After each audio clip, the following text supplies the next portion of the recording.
teman-teman, halo, balik lagi bareng gue Alki dari Indora Channel. Jadi kesempatan kali ini gue akan review khusus tentang Honda PCX160 yang versi tertinggi teman-teman. Jadi ini adalah versi Roadsync, yang mana untuk versi Roadsync ini dengan dihargai 40 jutaan rupiah, dia sudah dilengkapi dengan fitur-fitur yang sangat canggih. Jadi belakang gue ini udah ada yang versi Roadsync teman-teman. Yuk langsung aja kita lihat seperti apa detail dari Honda PCX160 versi Roadsync ini.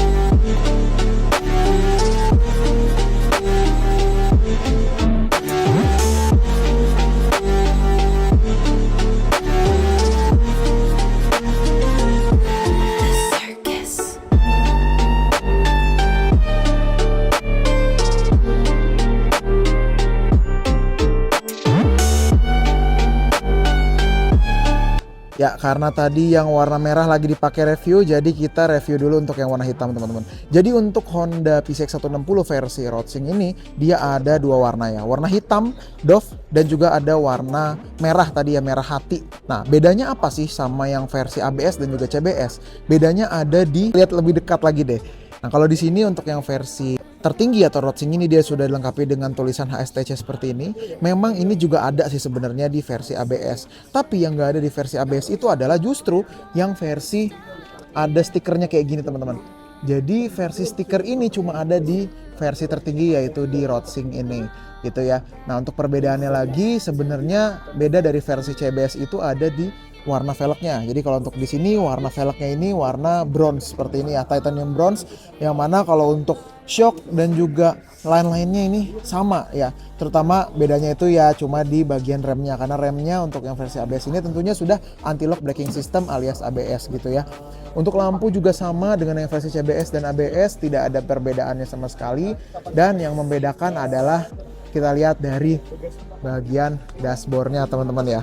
Nah, ini yang beda nih dengan versi biasa ya, atau ABS ataupun CBS teman-teman. Nah, jadi untuk yang versi Roadsync ini perbedaannya itu ada di bagian speedometernya teman-teman. Untuk speedometernya dia sudah TFT LCD seperti ini, tapi sayangnya yang di sini tuh dia tidak bisa nyala nih teman-teman.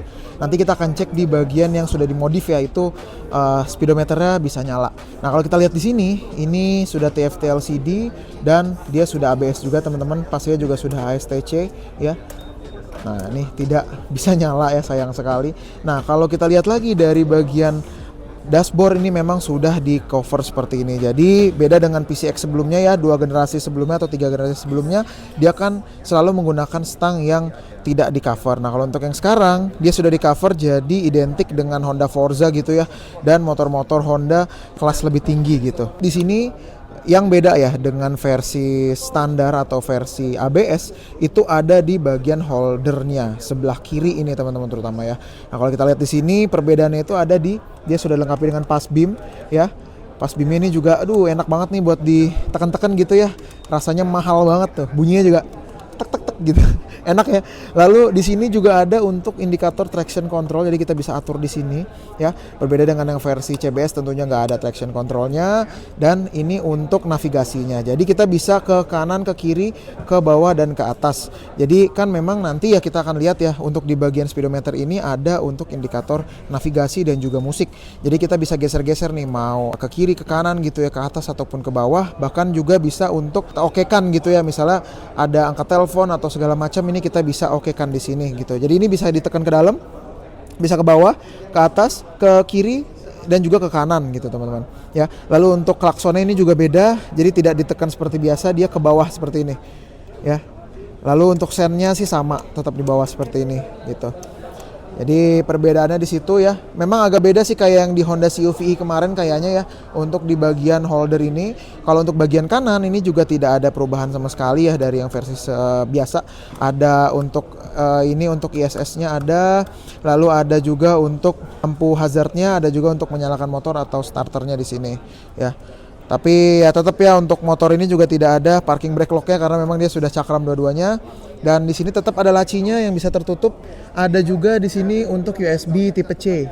Jadi ini sudah sangat fungsional ya dan sudah sangat kekinian. Jadi kalau misalnya teman-teman nggak punya USB tipe C ya beli kabelnya gitu.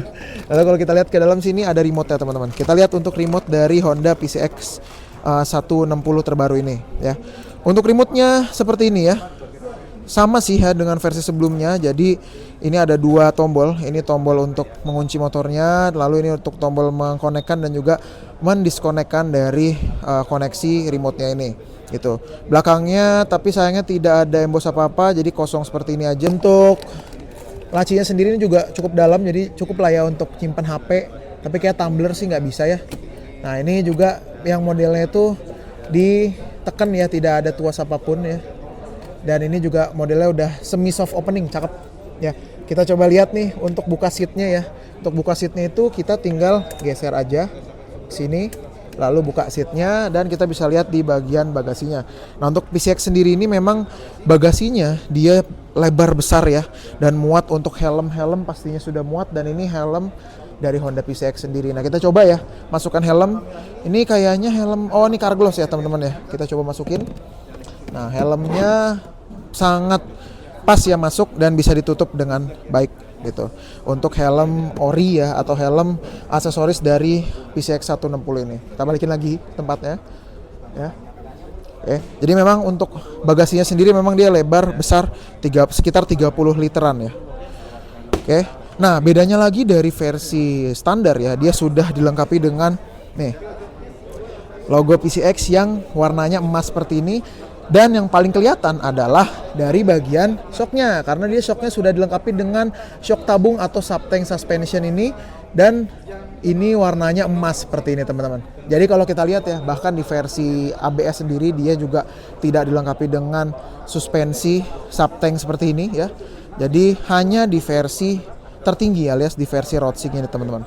Ya, yuk kita lihat yang di versi warna merah yuk. Nah ini yang warna merahnya ya. Jadi warna merahnya itu berbeda dengan yang versi biasa ya. Karena kalau kita lihat di sini warna merahnya itu glossy dan juga merahnya merah hati seperti ini.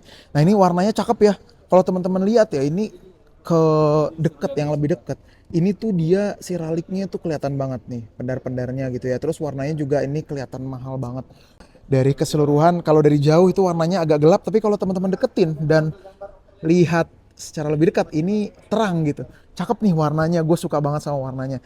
Nah kalau kita lihat nih dari depan ke belakang itu warnanya juga sudah glossy ya. Untuk PCX ini dia tidak pelit ya untuk warna, bahkan sampai bawah nih ya, sampai di bagian bawah sini nih sambungan-sambungannya itu juga sudah diwarnai, jadi kelihatan mewahnya itu dapat banget gitu. Ini untuk yang warna merahnya teman-teman.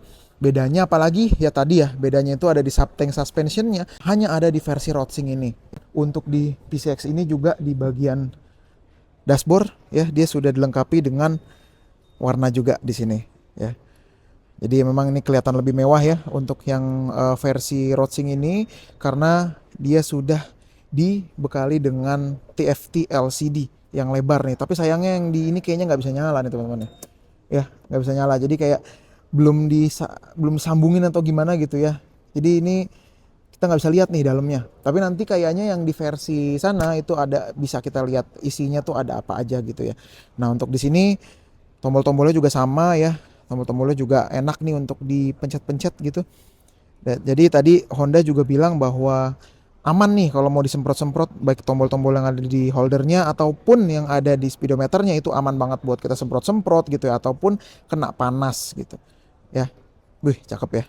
Ini dashboard kayak gini untuk yang warna merah. Jadi gue prefer sih kalau misalnya emang ada teman-teman udah punya duitnya gitu ya dan pengen beli, gue prefer yang warna merah ini karena ini merahnya kelihatan mahal dan cakep banget teman-teman ya. Perpaduannya juga pas antara body gitu ya sama ke bagian velgnya gitu. Dan tadi gue lupa juga untuk mention yang berbeda lagi adalah di bagian joknya, bahwa joknya kalau untuk yang versi Roadsing ini dia sudah dikasih jok two tone.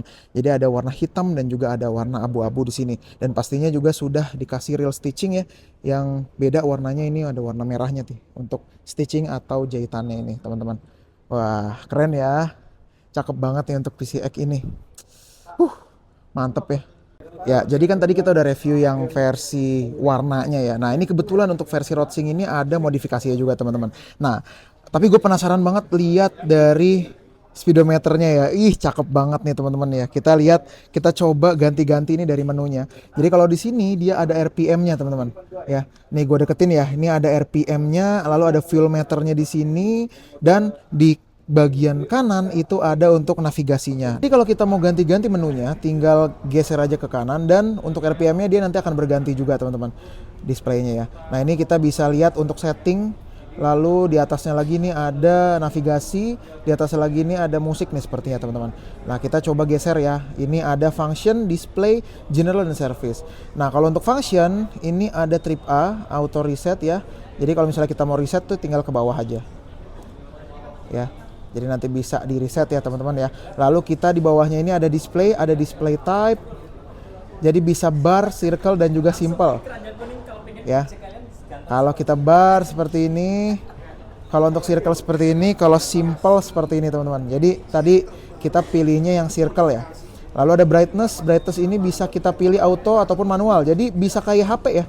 Kita bisa pilih juga untuk auto ya. Kalau untuk auto kita bisa pilih, tapi ini kalau manual kita bisa pilih juga mau seterang apa gitu ya untuk brightness-nya. Lalu kita geser, kita ada background juga. Background ini ada white, black, dan juga auto. Jadi kita bisa pilih nih. Kalau misalnya day ya, siang itu nanti dia akan black. Kalau misalnya malam biasanya dia akan white. Kalau kita pilihnya auto teman-teman ya. Ya kita pilih auto aja deh gitu ya. Nanti dia bisa ganti-ganti. Lalu ada favorite info. Favorite info ini kalau kita lihat ya, kita geser, ini ada total consumption ya, lalu ada trip A consumption dan lain sebagainya. Nah, ini kita bisa pilih teman-teman, kita mau pilih apa untuk di bagian yang ada favorite info ini. Lalu untuk di bagian kanan ya, tadi ada trip A, ada consumption ya, ini kita bisa pilih juga. Jadi memang untuk settingannya ini ada cukup banyak ya teman-teman. Lalu ada favorite switch juga. Nah ini switch juga kita bisa pilih nih ya, trip reset. Tapi trip reset doang ya, jadi nggak bisa pilih yang banyak. Lalu ada general, ini ada date and time ya.